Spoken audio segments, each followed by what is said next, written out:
In today's video, I'll show you how to change the group chat picture in Microsoft Teams in just a few minutes. Updating your group chat image is a simple way to personalize your conversation and make it easier for everyone to recognize the chat at a glance. Let's jump right in. First, open your web browser and go to the Microsoft Teams website. Sign in using your account credentials to access your Teams workspace. Once you're logged in, click on the Chat tab. You'll find this on the left-hand side of the Teams interface. This is where all your conversations and group chats are stored. Next, scroll through your chat list and open the group chat you want to customize. With the group chat open, look at the top of the chat window. You'll see the current group chat image or avatar.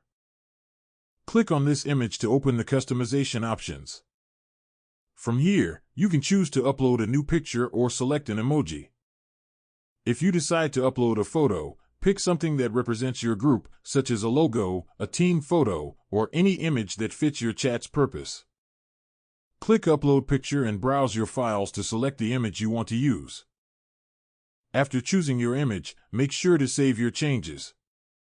The new group chat picture will update instantly and will be visible to all members of the group across their devices. And that's it. You've successfully changed your Microsoft Teams group chat picture. You can update the image anytime you want, so feel free to refresh it whenever your group needs a new look. If you found this video helpful, don't forget to leave a comment, like the video, subscribe to the channel, and turn on the notification bell for more Microsoft Teams tips and tutorials.